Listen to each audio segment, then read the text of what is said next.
Y ahora sí, le doy la bienvenida a mi invitado de esta noche, el señor Sebastián Mendonça Ferreira. Bienvenido. Muchísimas gracias. ¿Mendonça? Mendonça, está correcto. Ok. Quiero aprovechar para regalarte un ejemplar del libro. Muchísimas gracias. ¿Ya? Este es el libro ¿Por qué fracasó Sendero? Una revisión política del nacimiento y derrota del terrorismo en el Perú. Lo quiero poner acá en pantalla para que la gente lo pueda ver. Ahí se ve, Julio. O bueno, ahí se alcanza a ver algo. De repente ayuda a Mauricio a colocarlo para que la gente lo tenga en el marco. ¿Cómo nace este libro? ¿Qué es lo que se cuenta en este texto? 40 años atrás, yo viví en el Perú con mi esposa, 2 hijos, y Sendero comenzó a crecer.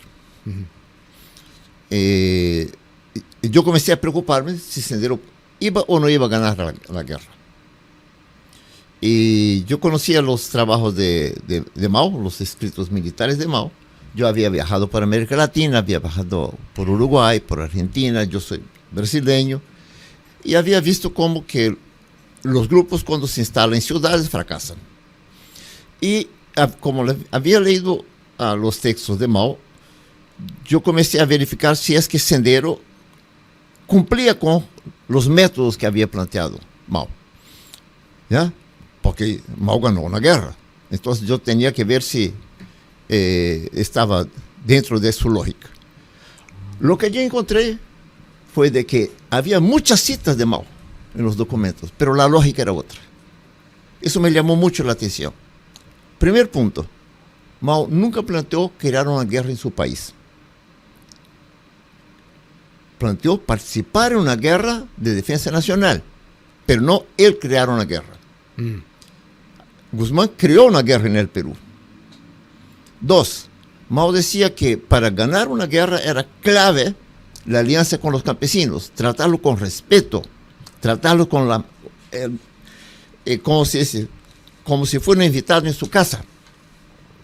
El trato que Guzmán daba a los campesinos era de un nivel de arrogancia y de violencia chocante.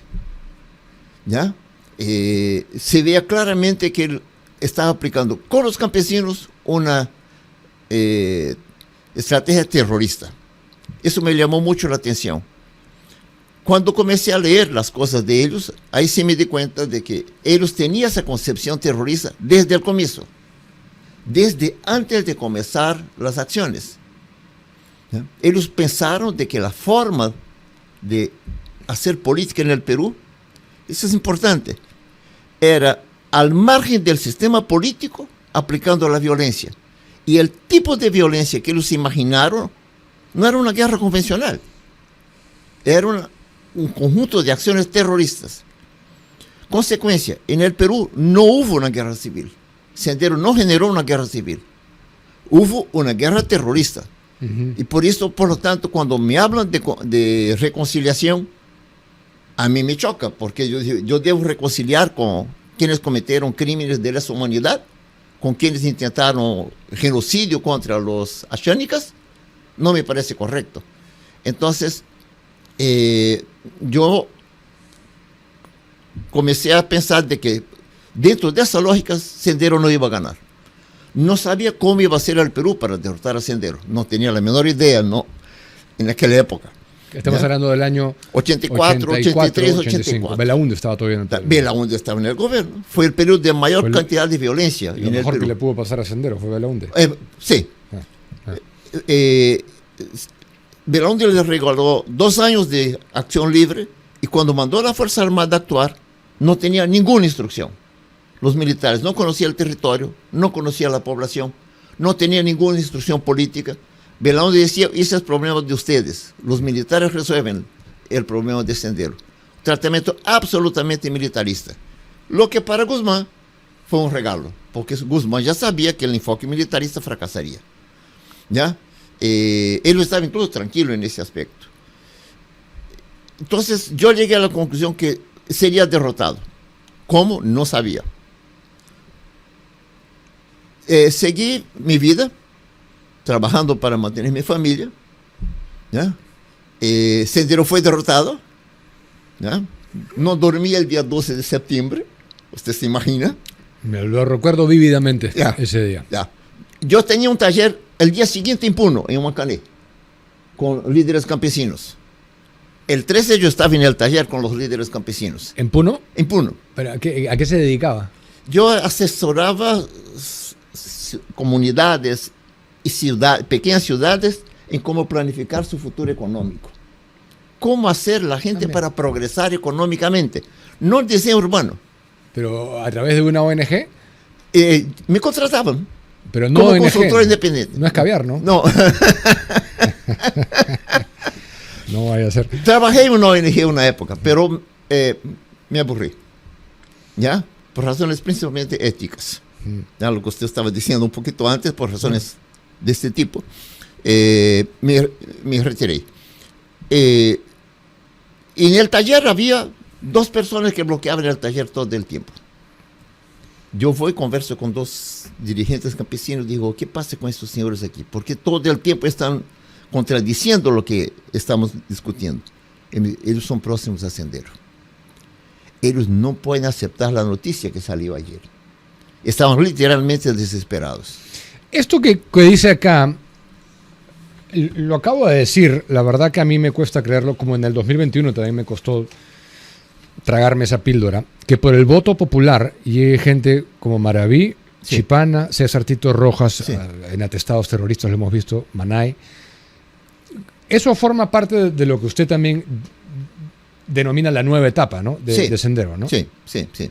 Pues hablemos de eso, creo que es importante vincularlo al panorama político actual. Ok. Primero, lo que ellos entienden por programa no ha cambiado. Es decir, el objetivo principal de Sendero es y sigue siendo la destrucción de la democracia en Perú. Eso no ha cambiado. Así es. Eso sí, así es. Ya. La izquierda tiene dos clases, los que buscan parasitar y los que buscan destruir. Ellos son del grupo que busca destruir. Bueno, Sendero entonces, con la derrota que tuvo varios intentos, hay gente que ha descrito cómo fue el proceso que pasó Guzmán después de la prisión, y de los varios intentos, uno de ellos fue crear el Movadef, fue inscribir el Movadef legalmente, todo eso fracasó. Entonces ellos optan por un giro estratégico, que es infiltrar en los partidos políticos de la izquierda. Sendero ya tenía, como usted ha explicado al inicio, como estrategia infiltrar en las organizaciones sociales. Ya tenía por estrategia adoctrinar a los niños en escuelas. Y por eso adoctrinaba primero a los profesores, para que los profesores adoctrinaran a los niños. Pero acá le llama conflicto armado. Sí. ¿Por qué no le ponen terrorismo? No, sí dice terrorismo adentro. Ahí dice. No suscribe el conflicto armado interno de la CBR. No, para nada. Si quiere yo le explico los problemas de esa formulación. Ok. Usted que ha estudiado el tema, una cosa que siempre me ha llamado la atención a mí, bueno, es imposible saberlo, ¿no? Realmente. Sí. Si cuando Guzmán acepta su derrota, cuando ya estaba preso, sí, y firman ese documento y todo esto, si de verdad era legítima esa rendición, ¿cree que era real o era una pose? Él llegó a la conclusión que no podía seguir con las operaciones armadas. Estando ya en la cárcel. Estando en la cárcel. ¿Por qué? Porque con la captura de él, que es muy importante la captura de él, y con la ley del arrepentimiento, los mandos medios comenzaron a renunciar y comenzaron a denunciar a sus líderes, a sus direcciones. Entonces, Benedicto Jiménez explica muy bien, 80% de las capturas fueron hechas después de la caída de Guzmán y con la aplicación de la ley del arrepentimiento. Entonces, ellos despedazaron la organización. Es muy interesante. La Rand Corporation pensaba, usted conoce la Rand Corporation, pensaba que iba a demorar varios años y alto costo social para derrotar a Sendero Luminoso. Después de la caída de Guzmán y con las medidas que fue tomada por el gobierno, Sendero se desmoronó literalmente en 2 años. ¿Ya? Cuando Guzmán hace ese acuerdo con Vladimiro, ¿no? Montesinos, así es. Ya estaba completamente derrotado. O sea, sí es verdad que él se rinde, se reúne con Elena Iparraguirre y los otros, y Sí, firman sí. y reconocen públicamente Tengo entendido que han perdido. tengo entendido que sí es verdad. Tengo entendido que ha habido todo un trabajo de manipulación, incluso psicológica, hacia él. Sí. ¿Ya? Pero sí, eso ha ocurrido. Pero no renuncia a su objetivo. Renuncia a una modalidad. Acá habla de un giro en la estrategia de las Fuerzas Armadas hacia el año 87. Sin embargo, el rol determinante es el gobierno de Alberto Fujimori. Es una combinación de cosas. Yo diría, Ok. yo pongo que son 4 factores. Veo que todos los 4 han sido muy importantes. Ok. ¿Cuáles son? El primero es la postura de las comunidades campesinas. Ese es muy importante. Los campesinos no aceptaron la autarquía económica que Guzmán quería implantar, no aceptaron someterse a los comités populares, ¿ya? Y no aceptaron entregar sus hijos para que Guzmán los transformara en soldados. Así es. No aceptaron esas 3 cosas. O sea, no se ganó al campesinado en su conjunto. No, Guzmán. no, Eso es nunca una ganó. diferencia fundamental con Mao. No, nunca ganó.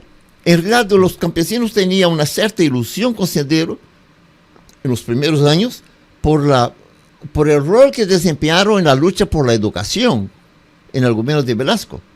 Los profesores defendieron la gratuidad de la enseñanza y los campesinos ayacuchanos lo que creían es que la educación era la vía del progreso y querían que sus hijos pudieran educarse. Y veían los profesores los que podían salvar a sus hijos. Esa es la ilusión que ellos tuvieron hacia los profesores. Guzmán usó esa ilusión de los campesinos para manipular y adoctrinar a sus hijos. Pero cuando los campesinos quisieran aplicar la estrategia maoísta en las comunidades, fines de 2082 reaccionaron en contra. Pero la agenda de Guzmán siempre fue marxista en el sentido de destruir literalmente las viejas estructuras. Sí. De destrucción de verdad. Sí. O sea, de las corrientes más radicales del marxismo. Por Ni siquiera supuesto. socialdemócrata. Ok, entonces todo lo que le puede haber dicho la población, el campesinado, etcétera, era mentira. Porque no es que iban a ir por la vía que tal vez ellos sí aspiraban a ir. Sí, con toda la seguridad. Ellos ofrecían una nueva democracia, ¿ya? Pero lo que tenían en sus proyectos era instalar una dictadura del proletariado, en donde ellos eran el proletariado, porque no había un proletariado en las provincias del Perú. ¿Ya? Entonces era una dictadura de ellos, del Partido Comunista, con el nombre de proletariado. Eso es lo que había planificado. ¿Y en qué momento se entra a esto que me interesa, esta nueva etapa de Sendero, que es... Déjame, los 4 factores, déjame terminar esa parte. Ok. ¿Ya? Los campesinos rechazan. No logran dominar los campesinos, hacen masacres horribles y los campesinos resisten. Así es. Y no sé si puede contar alguna de esas masacres que no se han contado, verdaderamente. Sí, Lucanamarca fue la primera fue de ellos. Sí. No, fueron varias, algunas son grandes, otras son de menor grado. Las peores han sido hechas con las oceánicas. ¿No? Eso ahorita ya está registrado, gran parte de esto. ¿Ya? Pero vamos ahora. Los militares no tenían una doctrina para enfrentar ese tipo de guerra en aquella época. Los militares peruanos pasan por un proceso de reflexión estratégica que no conozco los detalles, pero sí conozco los resultados, ¿ya? Que me parece excepcional. La calidad del diseño estratégico que hicieron después. Abandonaron el enfoque militarista y plantearon de que la tarea número 1 de la Fuerza Armada era proteger a los campesinos. ¿Ya? La tarea número 2 de la Fuerza Armada era con los campesinos montar un sistema de inteligencia local para monitorear los senderos. ¿Eso es a partir de qué año? Ese es 87, 88. O sea, ¿esa tarea de los militares comienza en el 87? Sí. Okay. Esa discusión comienza en el 87. Okay. El manual es escrito ME 41-7 fue escrito creo que en el 88, fue publicado. Pero el debate se ha hecho en los años, 2 años. O sea, 3 años antes de fundar el GEIN. Claro. Hacen ese giro y comienzan, inmediatamente las comunidades se pliegan y comienzan a hacer las alianzas con los militares. Cuando eso comienza a suceder en las zonas rurales, Sendero pierde la iniciativa. Sendero mantuvo la iniciativa estratégica a lo largo de 8 años consecutivos. 88 pierde la iniciativa estratégica y pasa a la defensiva estratégica. Cuando él habla de equilibrio estratégico, en verdad, en las zonas rurales él ya estaba en la defensiva estratégica. ¿Ya? Guzmán no era buen analista estratégico, por si acaso. ¿Ya? Ahí, ese es un tema que me interesa. Sí, pues está bien. Ahí, en el Perú, en la policía surge un núcleo, ¿ya? Que por iniciativa de este núcleo decide crear, esa iniciativa incluso de Benedicto Jiménez, decide crear una unidad especial de inteligencia, el GIN, el Grupo Especial de Inteligencia, y con un enfoque completamente distinto. Él decía, no se prende para interrogar. Era la teoría del GIN. Primero averiguamos todo, y cuando lo prendemos es para mostrar todo lo que sabemos. El GIN nunca golpeó a un terrorista. No hay una sola denuncia de violencia del GIN. Todas las capturas hechas por el GIN fueron hechas sin disparos, sin enfrentamiento armado. ¿Ya? Fue admirable el trabajo. Entra Fujimori. ¿Cuál es el mérito que tiene Fujimori en ese aspecto? Primero, entendió el giro estratégico de los militares, entendió el rol del GIN y definió que la inteligencia era función central de la lucha contra el Sendero Luminoso, no era el enfrentamiento militar. Guzmán no entiende ese giro, y cuando escribe sobre las dos colinas dice que no, que iba a seguir igualito a la estrategia anterior, militarista. Sí, pero tampoco creo que García la haya entendido mucho. No, para nada. Hay un mérito político y de recursos, no obstante escasos que eran, y eso me lo ha contado el general Miyashiro directamente, sí, que los apoyó políticamente con todo lo que podía en ese momento, y eso hizo una gran diferencia con el GIN. Claro, sí. La verdad que Alan nunca entendió ese punto. Terminó su gobierno sin haberlo entendido. No sé si ha llegado a entender en algún momento de su vida. Pero el problema es que Alan admiraba a Sendero Luminoso. Yo tengo ahí una cita de Alan, un discurso de Alan expresando su admiración por Sendero Luminoso. ¿De Alan? Alan García. ¿En qué página está eso? ¿Se acuerda? ¿Puede leerlo? ¿Se acuerda? No me acuerdo de la página. Que bueno, ya la buscaré. Sí. Con toda seguridad me di al trabajo porque me llamó mucho la atención. La persona responsable del Perú para poder proteger el Perú expresa admiración por el enemigo que estaba buscando destruir el país. Eso a mí me ha chocado. Yo esperaba eso de la izquierda. Es chocante. Bueno, Alan era de izquierda. Pues, pero de izquierda. Estamos hablando del 89, si no me equivoco, gracias a esa declaración. No. Y la otra cosa es, Fujimori entendió estas cosas. Fujimori entendió el rol que podía desempeñar el gobierno. El gobierno. Entonces Fujimori comienza a visitar comunidad por comunidad para decir a los campesinos, la autoridad máxima de este país está con ustedes. ¿Qué tal trabajo de hormiga se metió ese chino? O sea, la verdad que me alegra que mencionen esto, porque yo creo que ha sido bien injusta la historia en ese aspecto con el presidente Fujimori. Y eso que después vino la entrega de armas a los comunidades. Exactamente. Sí. Y elevó las rondas campesinas al estatus de fuerza patriótica y los hizo desfilar el 28 de julio. Es un reconocimiento cívico admirable. Yo creo ¿En qué año fue eso? Eso ya fue en el 1990, 91, 92, desfilaban. Previo a la captura. Previo a la captura. Comenzaron a desfilar antes de la captura de Guzmán. ¿Ya? No entiende el significado de esto para los campesinos. No han descrito esto. La Comisión de la Verdad pasó por encima de todas esas cosas. De acuerdo. A mí me ha molestado mucho. Yo me leí las conclusiones, me leí parte del informe. El informe son 8.000 páginas, 3 millones de palabras. No da para que uno pueda leerlo. No, pero he leído las conclusiones. Eso sí, he leído con cuidado las conclusiones. Y desconoce completamente ese trabajo de valorización cívica del campesinado peruano. Y la Comisión misma de la Verdad los trata solo como víctimas. En ningún momento los trata como ciudadanos peruanos plenos. Se lee el informe y eso es chocante. Heroicos protagónicos, ¿no? Protagónicos de esta lucha. No, la mayoría de la gente no sabe. La guerra que Sendero Luminoso desencadenó no tenía prisioneros. Era una guerra sin prisioneros. Cuando usted entraba en un enfrentamiento con Sendero Luminoso, o usted ganaba o usted moría, y si usted fuera campesino, moría su familia y posiblemente su comunidad sería liquidada. Si usted era un policía, moría usted. Si usted se rendía, probablemente usted iba a morir después de la tortura, pero la muerte era segura. La tortura no siempre, pero la muerte sí era segura. Si usted era un militar, un soldado que estaba luchando contra Sendero, y usted se rendía, acababa las municiones y usted se rendía, la muerte era segura. No había prisioneros de guerra. Todos los conflictos han tenido prisioneros de guerra. Sendero armó como era una guerra terrorista. El rol principal era generar el terror. Entonces no podía tener prisioneros dentro de su lógica. Guzmán explica esa lógica en 1980. Ya lo tenía todo en su cabeza. Guzmán. De no tener prisioneros de guerra. No, de ser implacable. Y no tener límite para la violencia. Él explica esto en la primera escuela militar de Sendero Luminoso que se realizó en Chosica. O sea, ¿cómo calificar a Guzmán en términos clínicos? ¿Era un psicópata? ¿Qué era? Ya.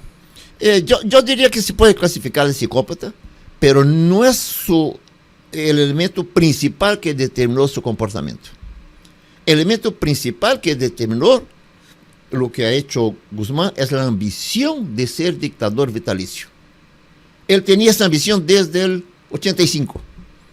Cuando él fue a China y vio a Mao en su gloria durante la Revolución Cultural, él dijo, esto yo quiero para mí.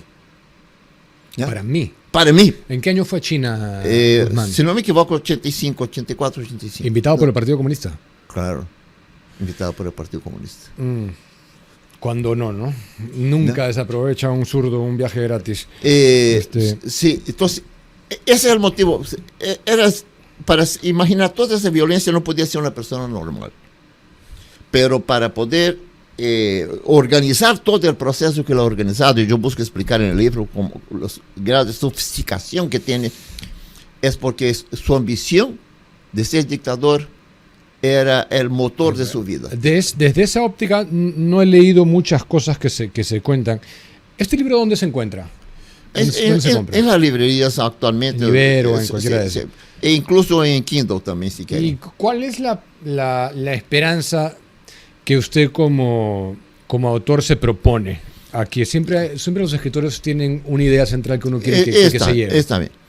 El propósito principal del libro es abrir un debate para hacer una revisión histórica de lo que fue Sendero Luminoso, de lo que fue la lucha contra Sendero Luminoso.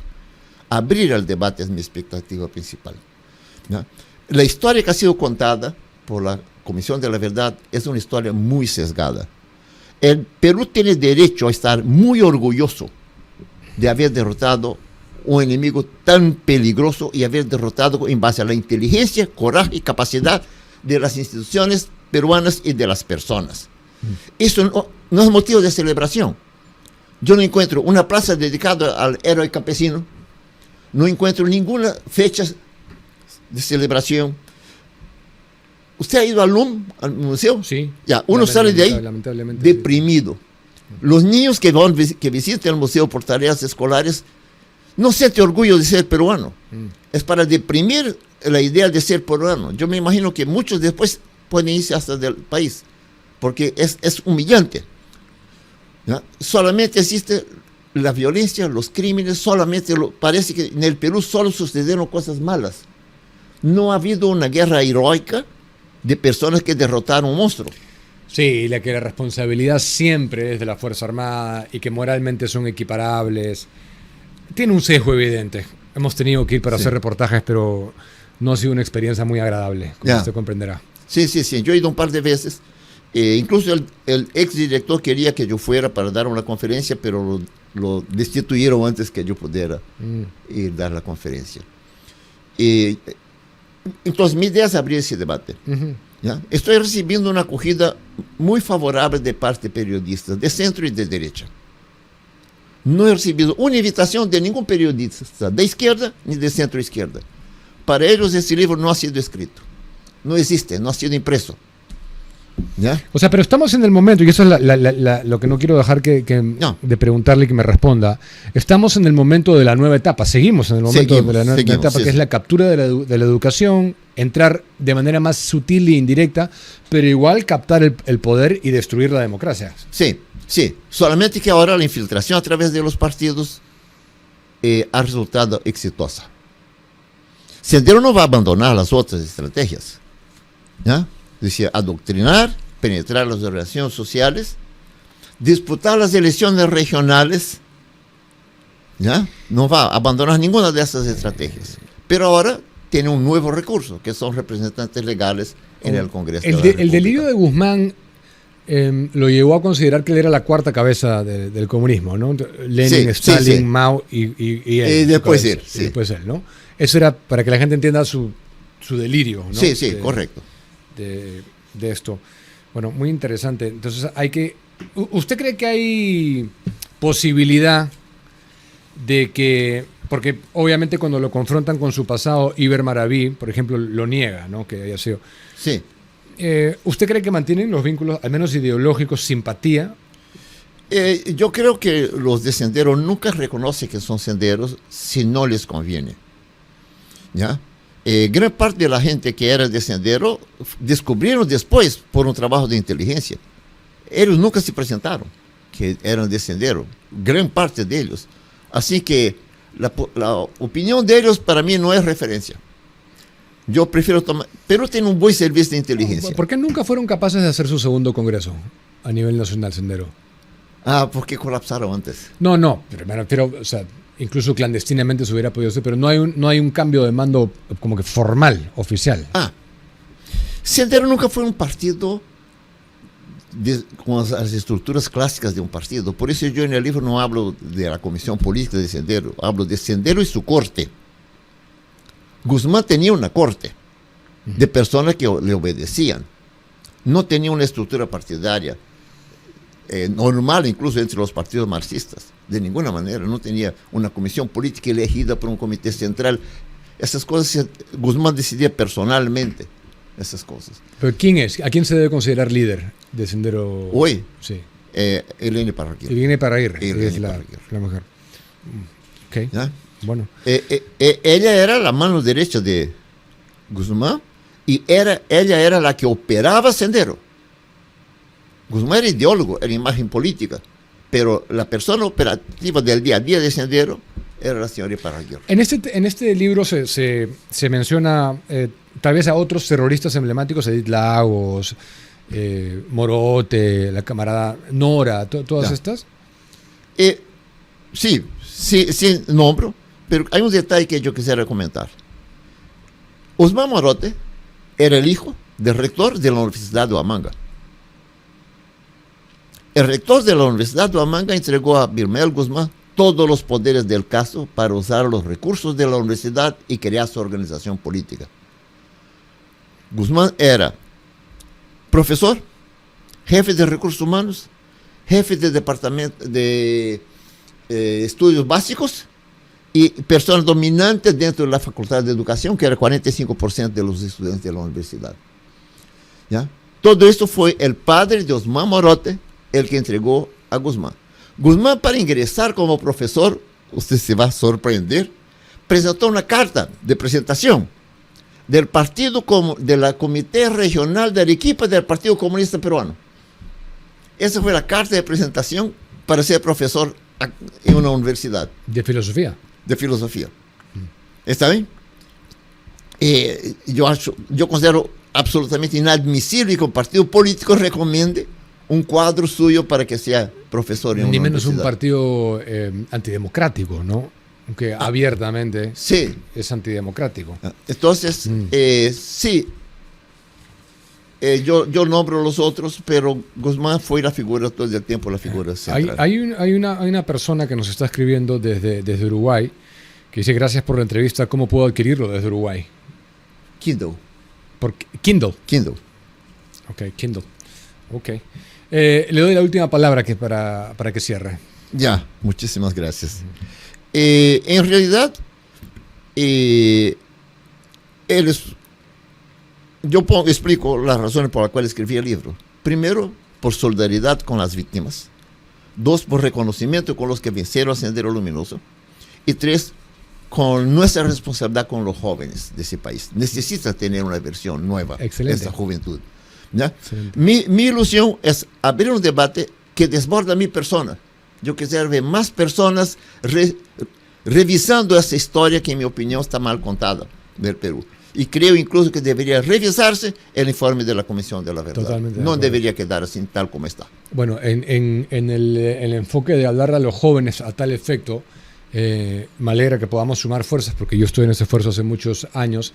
Y cuando dice honrar a los que vencieron, ¿hace foco especial en las comunidades campesinas?